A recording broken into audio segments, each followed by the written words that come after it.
tell me a little bit about yourself and, why you decided to run. Sure. My name is John Cardiff Gerhardt. I was born in Salt Lake City, Utah. I've lived in the Lake Las Vegas area for about 4 years. And I got a finance degree from Westminster College in Salt Lake City, Utah. And then I moved to New York because I started to pursue film acting with a boutique agency out there in Salt Lake, and I actually did rather well, like a big fish in a small pond over the course of my college career. I developed a interesting acting career, and that got me the attention and eventually the signature, the signing of agents as well as managers.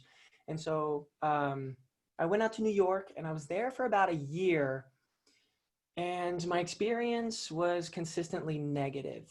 The corruption of the entertainment industry is rife. If you follow not just Weinstein, but also Epstein. Epstein also had a big connection to the modeling agencies out in New York. And my managers were actually, or still are, I believe, modeling agents for the Wilhelmina Modeling Agency.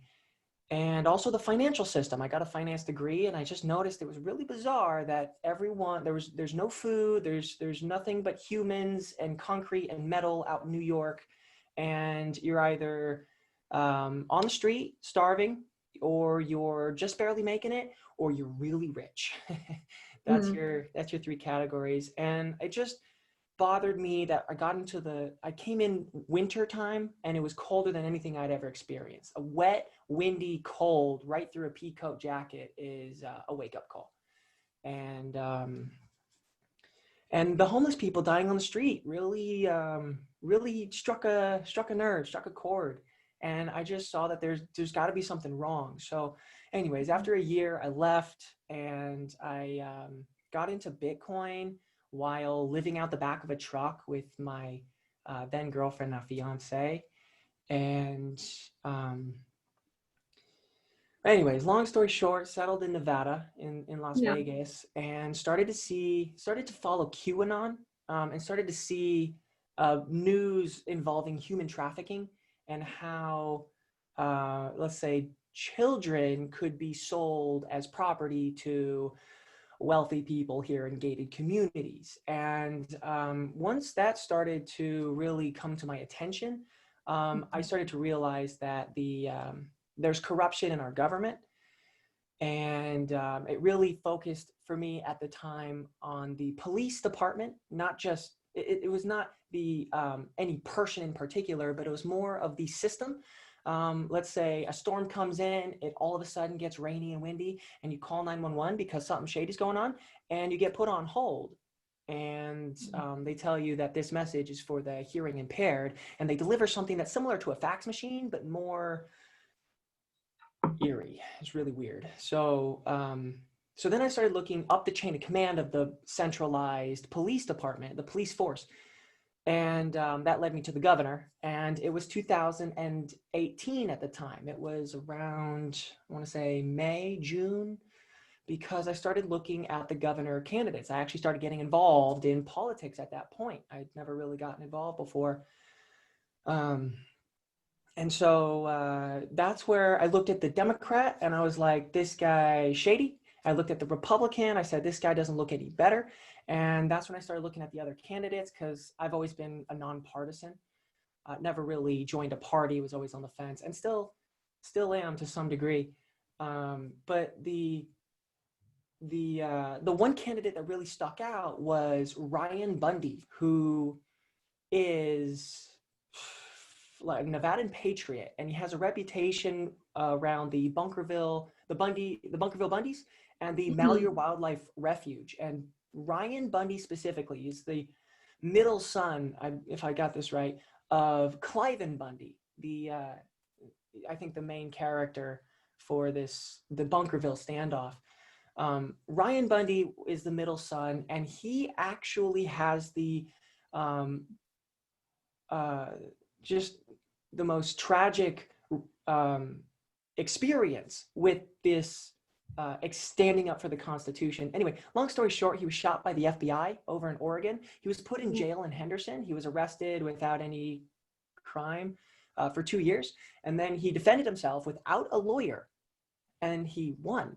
And so then they let him off, and he only won because one person out of a dozen told the truth. All the others who were in the courtroom lied, and nothing happened to them. It was just Bundy got let off, and now you get to go see your family and 5 kids. So then he prayed to God that year, that 2018 year, and he, as he says, God told him to run for governor.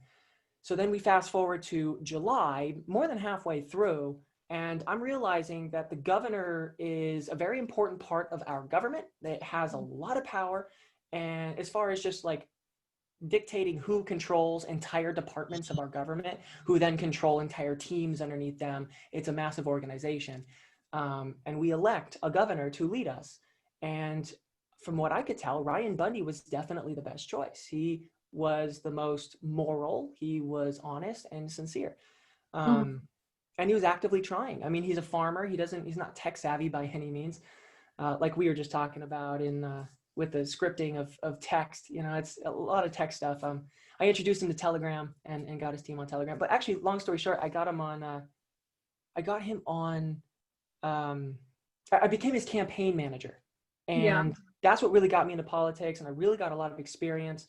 I raised like $40,000 for him making phone calls. And I built his first website that made it to the first page of Google on any search looking specifically for Ryan Bundy, governor, whatever it is. And then it's just now come these past 2 years, I've started writing a constitution because I started reading the Constitution of the state of Nevada. And I think it's really subpar. I don't think it's really good at all. And so I've written something that I think is a lot better. And that's why I'm running for legislator in the assembly, lower house of the legislature, because I would like to propose a constitutional convention to get our government working for the people in a way that will, in hindsight, look like a massive upgrade compared to what we've got today. Yeah. Wow. That's interesting. Interesting story. Thanks. I was wondering, what are your top 3 issues as a candidate? Well, I mean, the first one is constitutional convention. The second one is constitutional convention. Third one is constitutional convention. But if we want to dig deeper into why we need a new constitution, big reasons would be the educational system. The educational system is monopolized by the government. And so we have this unfree, chained, enslaved market when it comes to educating people. We have an ageist focus where we only focus on kids who we can teach. And it's mandatory for kids to go there. And all the teachers are government employees, and they get paid by the government who collects taxes from the people. So there's a lot of, and the big problem with that is that there's no transparency in where the money goes. You pay property taxes, and your kid is in a school in Nevada, and Nevada is one of the worst educational systems in the state. And so from what I understand, my main issue with this, my main issue in the educational system, and what I plan to do with this constitutional convention, is to return the educational system to the free markets. And that means school choice as the overhead topic, but it's really about opening the ability to teach up to everyone, opening the ability up to learn to everyone, and create more of a grassroots crowdfunding Kickstarter type of environment where a la carte, you are getting together with people of all ages, of all types, religions, and creeds to learn something that's interesting. And that means that the topics, like what we currently have, is government mandated. Everyone has to learn a specific thing at a certain time. And we all got to learn it together. And it's really not that efficient. It doesn't really teach you that much. It's actually been degraded over time as well. And so if we had a free market, can you imagine having everything you could possibly learn and then just creating like a wish list of things you would like to learn? And not only does this educational system have to be confined to like traveling to a school, but it's also, we're going to start curating playlists of videos dedicated to topics so people can learn for free at home. Yeah. So do you know the coronavirus is kind of a huge issue right now? Yes. You know, how do you think the state can balance its budget with, you know, coronavirus spending?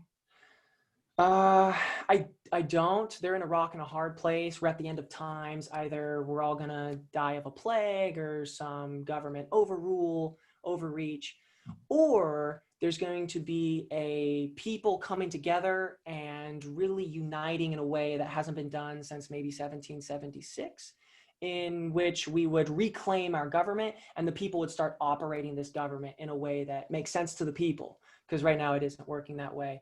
And I just want to say that COVID, as I understand it, is a Chinese flu. It is a bioweapon created in a lab with financial connections to Bill Gates. And the pandemic is actually fake because Trump has done a really good job protecting and insulating the people. And more of these deaths, more of this missing tragedy, so to speak, is actually a deep state cabal, a globalist, a network of globalist organizations who are desperately battling to maintain power over the United States in the shadow government. So. Yeah, you know, a lot of times right now, a lot of people are getting evicted from their homes during the pandemic. You know, is Do you there, have numbers on that? From what I hear, there was forgiveness on the, like, especially the mortgages, but maybe it could be with homeowners and renters. yeah, it wasn't forgiveness. It was just kind of Delayed just payment. delayed payment. But there are still a number of people who are getting evicted, and they did delay evictions up until September 1st, which is next week. And at that point, you can't get evicted if it's for a non-payment, but you can get evicted for other reasons, such as like drug crimes or something. I can't remember all the details into it right now, but evictions are starting back up. And you know, do you think the state should do anything about evictions during the time of the pandemic? My heart goes out to the people who are financially struggling. And whether you are on your last leg or you are quite literally homeless at this point, the best defense that a person can take is education, especially when it comes to learning the basic skills necessary to sustain yourself. So houses are not mandatory, and being in your house is not a life or death situation. I lived out of the back of a truck for well over a year, and I spent summers in Salt Lake City, Utah, surviving on the grapes and the apricots and the plums and the cherries. So and then I went to New Mexico and I lived off the grid. Like Jackie is born and raised in Los Lunas, south of Albuquerque, New Mexico. And there's a mentor who lives out there who we just happened to meet at a birthday party. We went out there to see family, and we ended up staying off the grid. 2 solar panels, very small amount of electricity, and like just like as basic as it gets, learning how to farm, learning how to take care of farm animals, learning about the Federal Reserve, and really getting in touch with Chhit. So just know that the sunlight is your friend. Just make sure that you get some shade in the hot days, and learn how to survive in the wilderness, because your ancestors made it without a home, and so can you. Yeah. So I just want to make sure I got this right. So you kind of just think the government should kind of take a hands-off approach and not do anything? Yeah, the government needs to stop being a nanny, especially with malicious rulers in place. And it's causing too many problems for you to continue the status quo. It's the hard knocks life nowadays. COVID is going to continue degrading our society. This battle with a shadowy deep state runs deep, and it's going to get hard. If you think it's hard now in Nevada, wait till next summer and just keep planning, keep preparing. I don't think that the government needs to continually ask for funds or raise taxes in order to take care of other people. That's not what America is about, and we need to get that out of our mind. We need to realize that this is the land of the free and the home of the brave. So demand your freedom and stand strong with nothing but the clothes on your back. Yeah. How do you think the state can financially get back on track? Constitutional convention, Yeah. and a recall of Governor Sisolak, a recall of some other people along the way. There needs to be a cleaning the ship period where we can remove the people who are not acting in our best interests and are not following the Chinese Communist Party as well as the globalist organizations that kowtow to them. And that way we get the Americans, we get the Nevadan patriots, and they are going to protect us during the times of uncertainty. And then they are going to facilitate essentially informational communication at a proactive level with the Nevadan people so that we have sufficient resources to survive and thrive. Yeah. And I know you kind of already went into your background extensively, but what about your background makes you the best candidate for this position? I'm young enough not to be corrupted. Honestly, working every single day. I will admit, I did not sleep.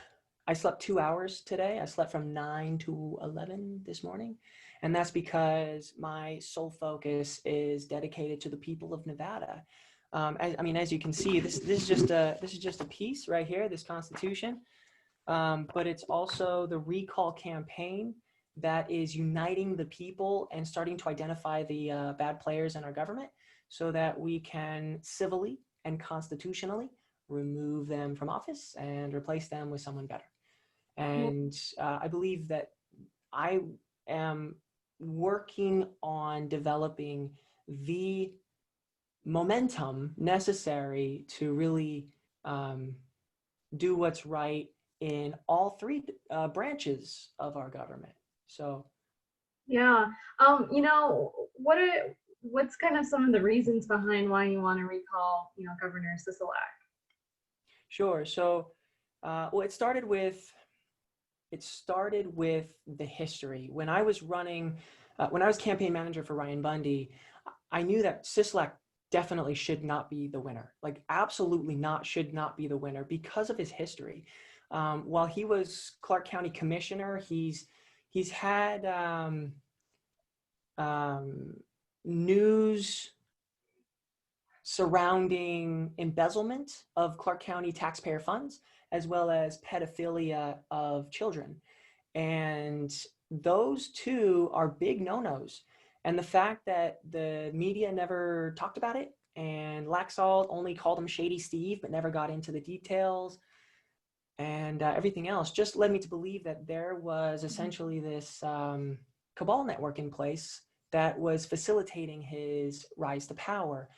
And since then, I've only seen more evidence that proves that he is a betrayer of the Nevadan people. The shutdown, the economic shutdown, is quite literally the Chinese Communist Party's wet dream. It's their best. It's their number one. I mean, that's economic warfare. And if they can get their puppet politician to shut an entire state down in the United States, that's fantastic. Let's throw out COVID, and throw this thing into a real wonky mess. and just his new wife, after he got elected, is Chinese. And when she walked into the State of the State address before him, she led him in. She's wearing all red with yellow buttons. And that's symbolic of the Chinese flag. It's just obvious that Sisolak, our governor, is not the best man for the job because he's not really in love with us. He doesn't want to slave over our well-being. He would rather take advantage of us and lie to our face about it. Yeah. And then my last question is, just how do you think the state should respond to the pandemic, if at all? Well, the people in the state. So let me just lay the groundwork. The people control the government. The government is made up of the people. And in order for the government to effectively respond, the people need to unite around a common theme and a strong narrative. And so the one action I strongly encourage every Nevadan to take is to join the recall campaign against Governor Steve Sisolak. Whether you email me, cardiff@votecardiff.org, or you go to Facebook, which is Recall Sisolak Round 2. You'll see me with the former president of another recall group who I strongly suspect is working on behalf of Sisolak to corral the Nevadan patriots and steer them into failure as they've already done. So if we unite and recall the governor, as well as some of the other politicians who are definitely subverting government power against us, then we will have a government that really impresses us in the next couple of years because of the actions that we are taking in these next few months. Awesome. Yeah, I don't have any other questions. Anything else you think I should know, or anything else you want to add? No, that covers a big portion of it. I lean right. I stand with Trump. I think that Joe Biden is also a puppet of the Chinese Communist Party. Mm-hmm. And oh, can you tell me a little bit about your political party? I think all I had down was NPP. NP, nonpartisan, is basically what you get by default. Oh, okay. Everyone who signs up to vote, if they don't select a party, they are by default nonpartisan. So it's like you're on the fence. You're not a part of any team. And right, as everyone is aware, there's a Republican and a Democrat.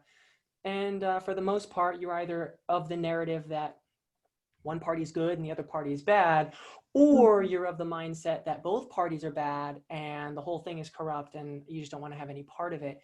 To which I stand with those people, especially in the state of Nevada. And if I want to focus on the Republicans, there's a lot of great Republican people, of course, as well as Democrat people, of course. But the leadership in both parties within the state is very substandard and very weak. So it's really up to us, the battle-born state with a history of the Silver Party, the leaders who were not a Republican-Democrat duo, to kind of take that step away from the duopoly that's going on in our political industry, and really vote for the right candidates by finding the leaders you can trust. And I hope that I win over your support and can guide the way in leading you to make some crucial decisions that would really change our state's direction for the better for many years to come. Yeah, and then you're 28 years old? Yes, yeah, 29 okay. in February. Awesome. Yeah, I don't have any other questions. Other than that, we are hoping to run photos with our articles. I don't know if you have any that you can probably send me that are high resolution. Otherwise, the one you can that's also on Ballotpedia. Okay. Otherwise, we can send over a photographer who can take a high resolution. So. Hey, I won't pass down an opportunity for a free photo shoot. Yeah. I think that might probably work best, honestly.